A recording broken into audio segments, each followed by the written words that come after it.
Seperti apa nasib siswa SDN Pondok Cina 1? Untuk membahasnya sudah bergabung bersama kami kuasa hukum wali murid SDN Pondok Cina 1, Francine Wijoyo. Selamat sore, Mbak Francine.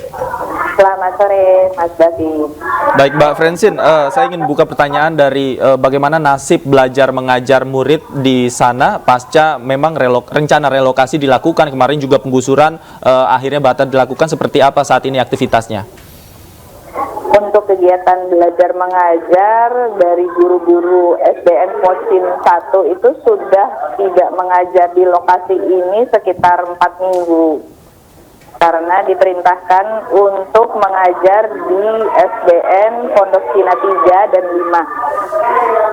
Sehingga pada saat tidak adanya guru di sini, kegiatan belajar dan mengajar dibantu oleh relawan. Baik, lalu setelah polemik ini muncul, sejauh ini sudah ada audiensi atau permintaan pertemuan dari pemerintah Kota Depok dengan pihak sekolah, terutama ini dengan wali murid, orang tua para siswa?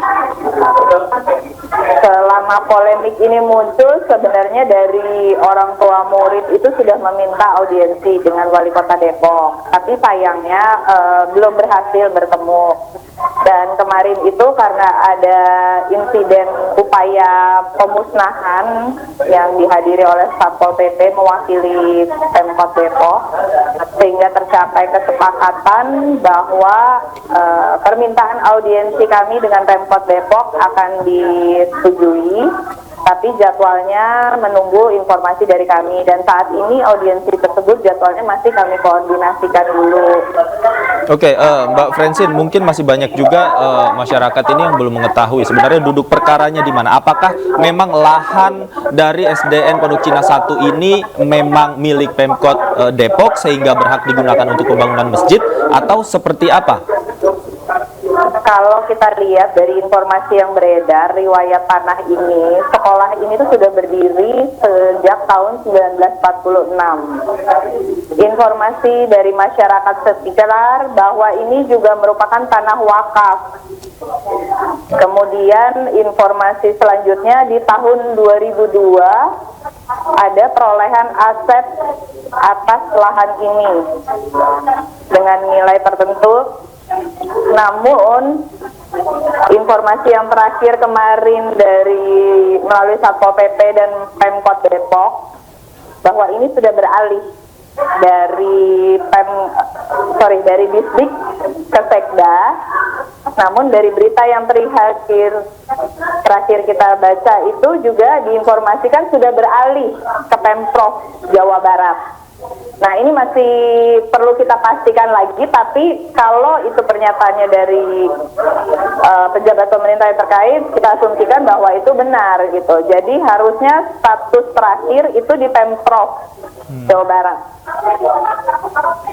Mbak Francine, kalau kemudian dikatakan bahwa dari tim Pemkot Depok alasannya direlokasi juga karena situasi lalu lintas padat, kemudian rawan kecelakaan bagi anak-anak SD, tanggapan dari pihak wali murid ini seperti apa?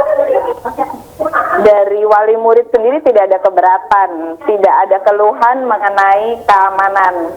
Kami juga kemarin ngobrol dengan beberapa alumni, tidak ada masalah keamanan itu.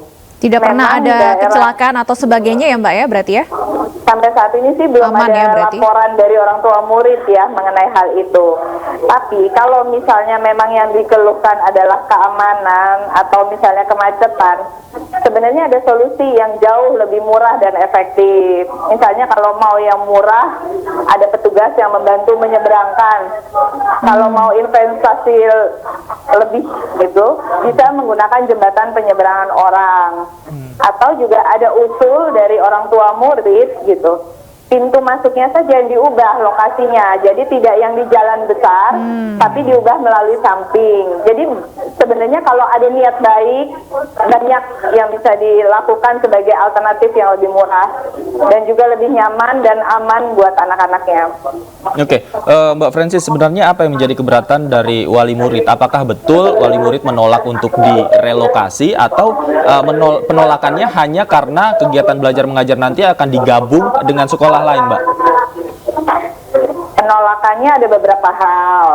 Pertama, karena sosialisasinya mendadak sekali. Dalam sosialisasi tersebut juga belum dicapai kesepakatan antara dari pihak sekolah atau yang mensosialisasikan dengan orang tua murid. Karena yang terdampak ini adalah murid-murid atau anak-anak mereka gitu. Jadi seharusnya yang diprioritaskan juga adalah kenyamanan dan layanan pendidikan bagi anak-anak ini. Apalagi ini dilakukan pada saat masa belajar aktif, dan kemarin juga mereka seminggu terakhir itu sempat ujian gitu. Kalau misalnya memang mau dilakukan, kenapa tidak bisa menunggu pada saat mereka kenaikan kelas di saat mereka sedang libur? Itu yang pertama. Yang kedua, terkait dengan relokasi. Kalau memang mau direlokasi, tolong disiapkan dulu tempat penggantinya. Yang Sampai saat ini belum ada baik tempat dan penggantinya. aman. Nah, lokasi pengganti yang diminta atau yang diusulkan oleh Pemkot Depok adalah SDN Pocin 3 dan 5. Tapi kondisinya adalah mereka juga kelasnya kurang. Di Pocin 1 ini ada 12 kelas. Baik. Sedangkan di 2 sekolah lainnya tersebut mereka hanya 6 dan 9 kelas untuk mereka sendiri.